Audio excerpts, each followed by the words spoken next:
Hello, and welcome back to Literally My Life, my guide to girlhood. I am a little salty recording this episode because I had recorded it and it deleted, but that's okay. That just means this episode is going to be a 2.0, a bigger and better episode. This episode is about healing. I'm kind of recording this late night kind of moment. I have a flight in the morning. I'm a day late publishing this. So many things you can complain about, but you know what? I promised I would give you guys an episode before I went to LA, and you ask and you shall receive, so you will get it. So let us get into today's episode. Today's episode is about healing. So I'm going to talk a little bit about my healing journey, the things that helped me heal, what I healed from, how I'm currently healing, just like all of the good stuff. And it's going to get vulnerable, it's going to get personal, grab some tissues. We're going to have a great time. So, I think my healing journey begins in 2021, but you have to heal from something. So, let's talk about you have to heal from the hurt. So, I would say the hurt for me, I say that in like the quotation marks. The hurt for me was quarantine. Like many people, quarantine was really hard for me. I felt really isolated. I felt really alone. I felt really depressed, just really down about myself. Like, you know what I mean? Like, my self esteem's so low. I'm so insecure. I'm just not feeling the way I normally felt like when I was in school. And I was really sad. So I fell into this hole. I fell into this depression, right? And I was gaining weight. You know what I mean? Like, just everything wrong that can happen in your life happened to me during this quarantine. I was going through a little bit of a breakup. I was really like gaining weight. I was really sad. I was really tired. I was completely isolated. I was really lonely. I think you get it. Emphasis on it was a really bad time for me. But then the next year in April of 2021, 2021 came. Let's just start there. And some things started to go back to normal. There was a vaccination out. And then in April of 2021, I started to go back to school in person.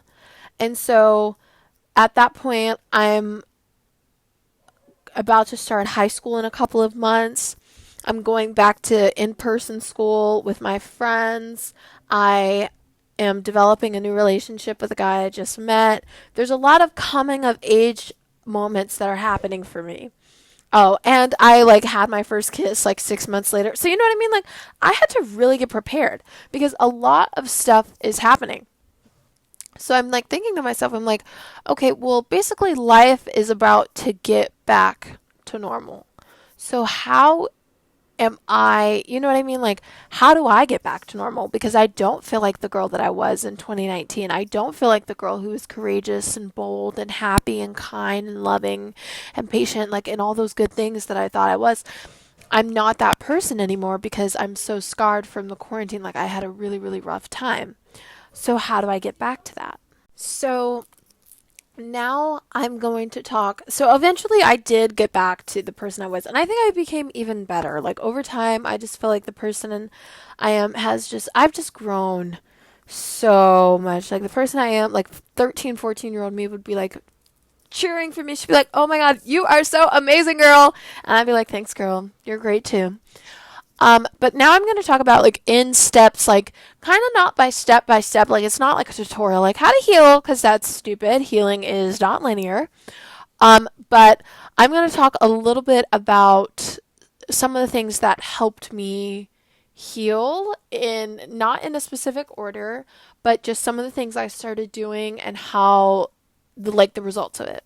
So the first thing I did was, and I'm still learning to do, I'm still learning how to have a good and healthy relationship with God.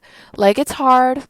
It's hard. It's hard to, when you get out of that habit of following God's law and get out of that habit of praying and obeying and being submissive to the Lord, it's hard to get back to that.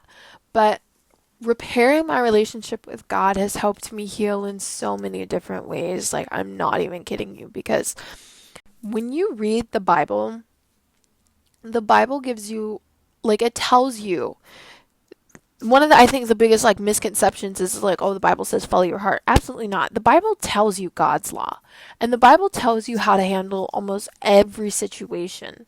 You know what I mean? Like, the Bible is telling you what to do. And what I was hearing from my time spent with God, my time spent with prayer, my time spent in devotionals, was to obey God's law, like to come to God with everything in my life. And that's something I'm still learning, because you have to talk to God about every area of your life. He sees everything anyway. You know what I mean? Like, I used to be picking, like, I used to pick and choose what I wanted to tell God. Like, he does, like, he's not God. Like, he doesn't know everything. You know what I mean? Like, that's so ridiculous. But you have to, like, talk to God. You have to go to God first for advice. And I'm still learning that. I'm still learning how to be a good Christian. I'm still learning how to put God first in my life. And it's hard. You know what I mean? Like I said, once you get out of that habit of following God's law and obeying God and being submissive, it's hard to get back into it, because I'm so used to just mindlessly cursing. I'm so used to picking up my phone and gossiping with my best friend. You know what I mean? Like, I'm so used to being inappropriate and making like poop jokes, like, even though those aren't sinful. You know what I mean? Um, but coming to God, praying to God, being like, God, like, you know my heart. You know the worries of my heart. You know the burdens on my shoulders. And Jesus died so that I may have this relationship with you, so that I may talk to you. You know what I mean? So that I can pray to you about my problems. I can pray to you about my life. I can build this relationship with you.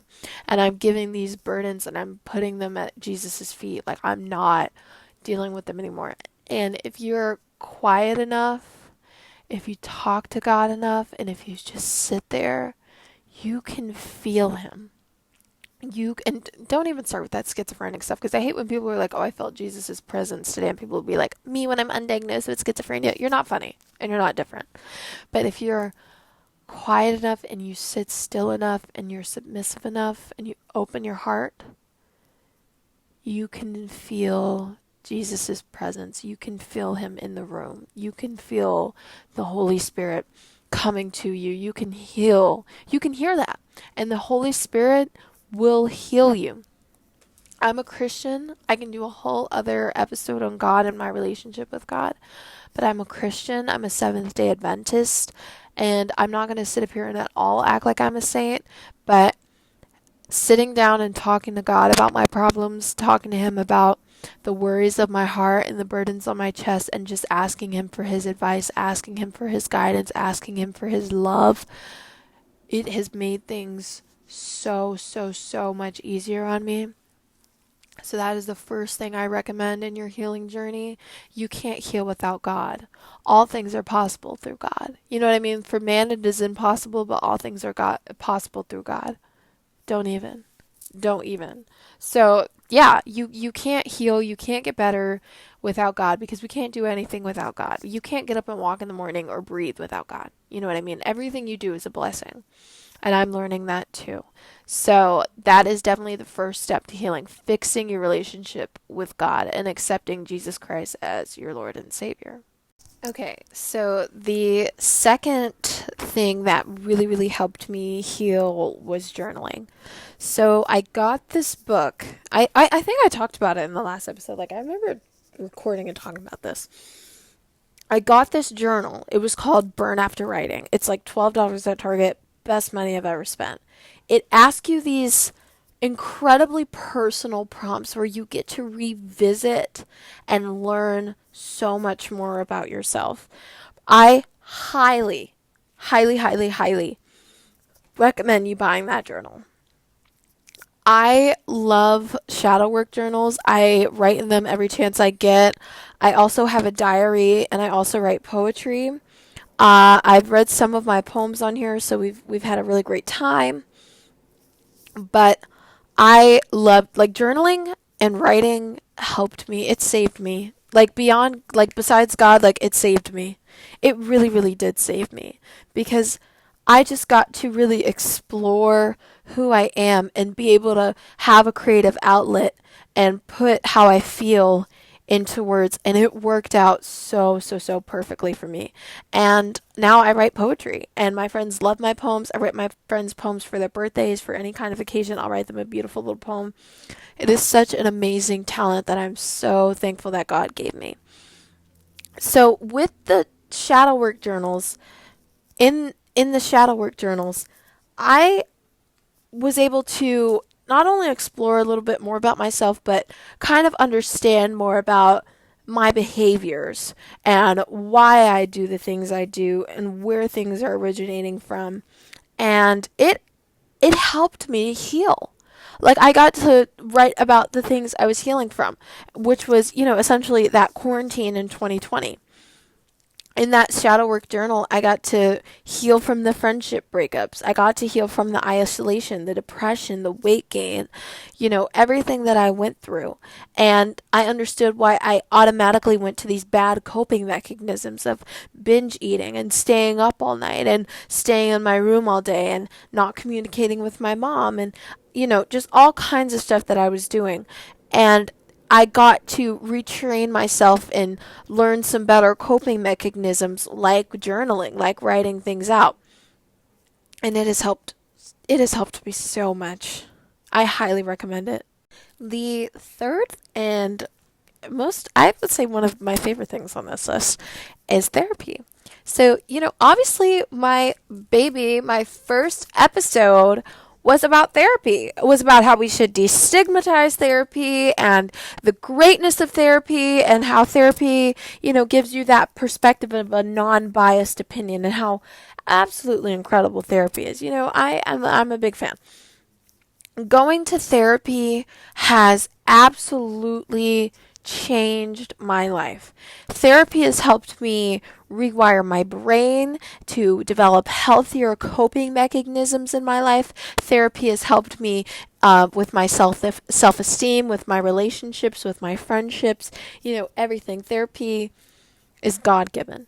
I honestly do think God has sent me such a great therapist, and I'm so thankful for her. And I love going to therapy, and I recommend it to anyone out there who is, struggling to deal with a certain situation. Maybe you went through something completely different than what I went through. Maybe quarantine was, fun for you or whatever, but you went through something traumatic and you don't know how to heal from it. You don't know how to bounce back. You don't know. Therapy. Like, therapy, it's such a great resource that we can talk to somebody who's not going to judge you and knows the actual science and the psychology behind your problems. I'm a science person in the sense of, like, I like to listen to scientific reasoning behind stuff. I want to know the science behind things. And if you can prove to me the science behind why you think that, if you can give me actual amazing evidence and a good claim evidence reasoning moment, I got you. I'll be there. And therapy provides you the science behind your behaviors, the science behind why you overeat, the science behind why you smoke cigarettes, why you're addicted to the internet.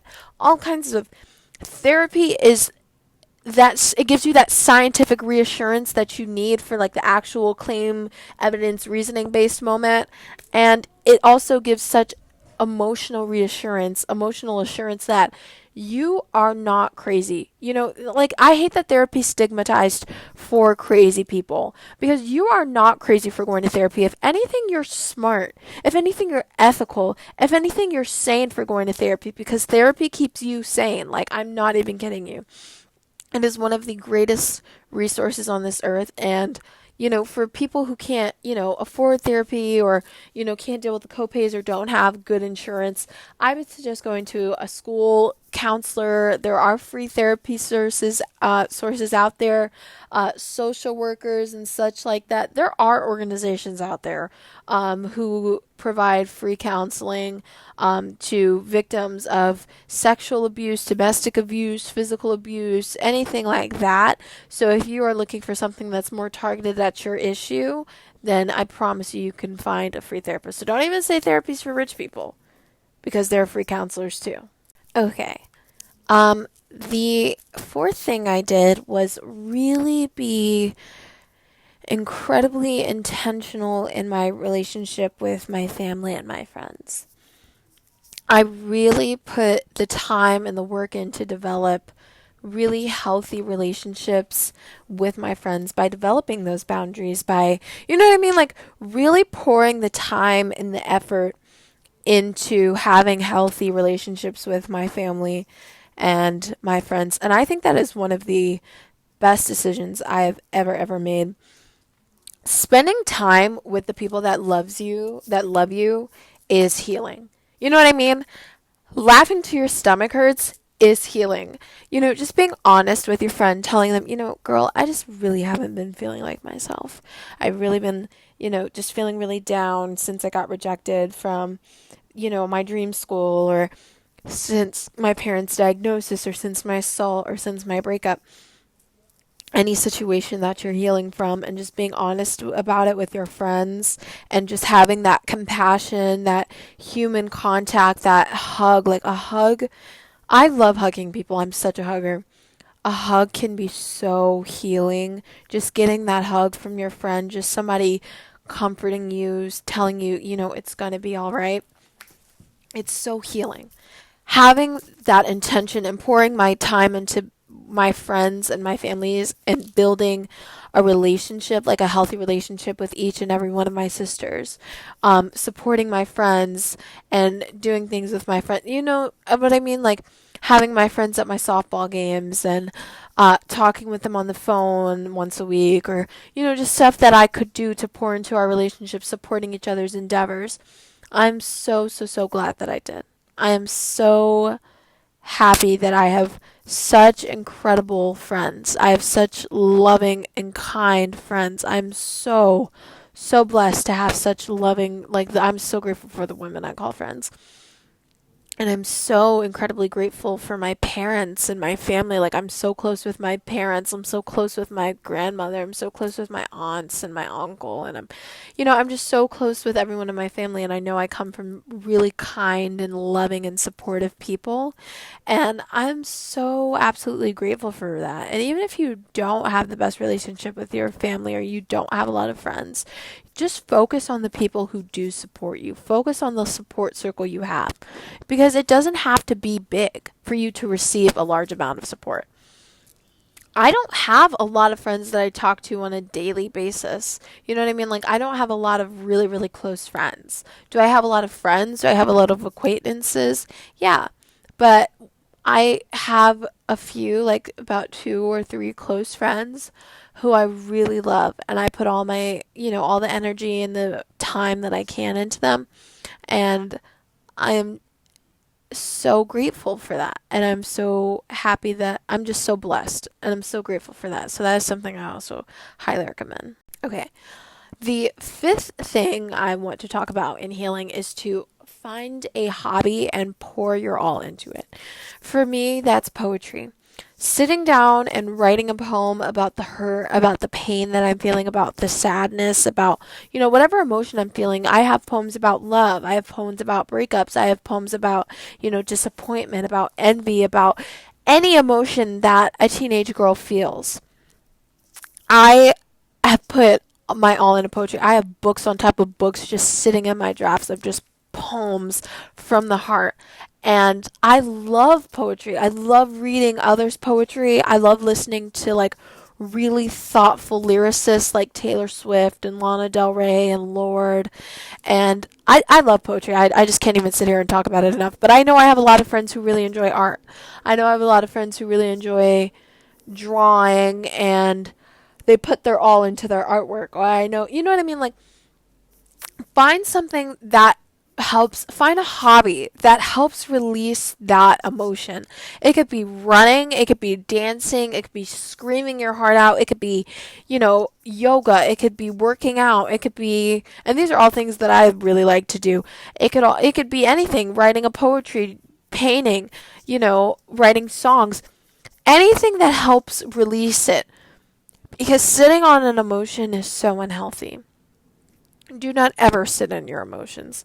You have to find a way, like, that is so important. You have to find a way to express yourself. You have to find a way to release it. And that comes with this hobby, that comes with something you can pour your heart into, something as a release. Like, God will show you your talents. Like, you have your talents for a reason. God will show you the talents that He gave you and how to use them. And you need to use those talents that God has given you for the better. So, those are the methods I definitely recommend for healing. That's what helped me.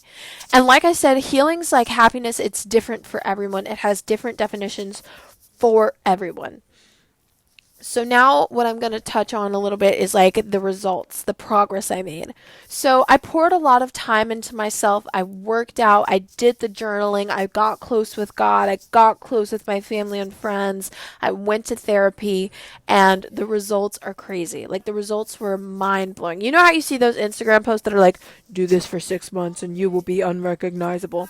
Those were my habits that made those were my habits that made me unrecognizable. Those were my habits that changed my life in 6 months. Just doing those habits that I just talked about.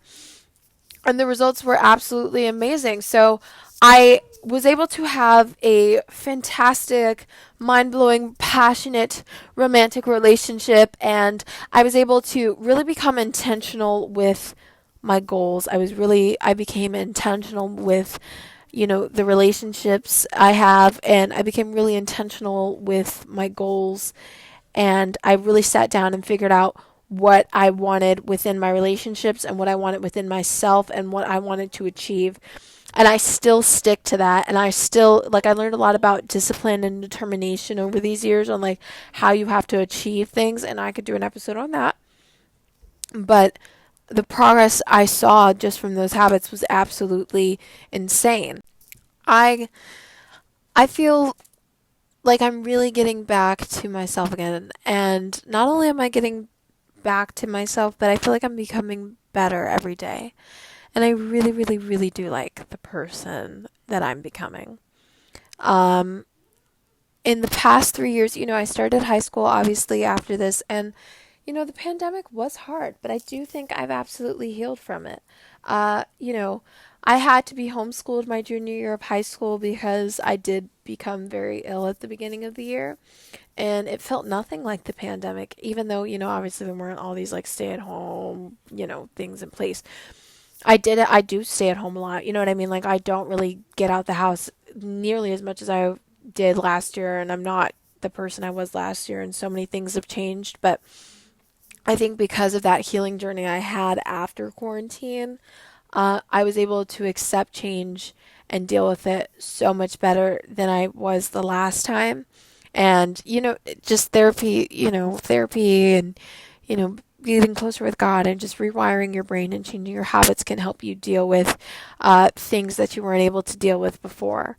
And it has been amazing. I feel very happy. Before I end this episode, I do want to tell you that healing isn't linear. It's okay to have a really productive and amazing day and then wake up the next day and cry about something you thought you were over. Healing is not linear. And I want to remind you of that because I have definitely felt that way. I've definitely had moments where I'm like, oh, maybe I'm not healing or maybe I'm not healed. You're never going to be 100% healed because you're never going to be 100% perfect. It's all about progression, not perfection. Please remember that. If that is the only thing you take away from this episode, then take that away. I love how I do these little key moments. If that's the one thing you learned from this episode, then take that away. But that's true. Healing is not linear. It is okay to still cry about things you thought you were over. It's okay to still feel broken. As long as you're putting in that work, then I promise you the results will come, hon. And that's for anything in your life. I promise. And with that, that concludes our episode of healing. I'm going to go to bed. I'm exhausted, but I knew I could not do a week without an episode, skipping an episode. So I hope you guys really enjoyed this healing episode. Please always let me know your thoughts. I'm always open to thoughts and constructive criticism and compliments and all of the above. I would just want to I want to thank everybody who listens every week. I want to thank all of my sweet, sweet friends who listen to every episode every week and tell me their thoughts and give me episode ideas. And I really do love you guys. As always, I will see you guys next Monday. Sorry for a late episode, and enjoy your spring break. And follow my Instagram, Elamine Alexandra 13. for pictures of me in LA because, girl, I'm about to be in LA this time tomorrow. So I love you all very, very much, and I will see you guys next week.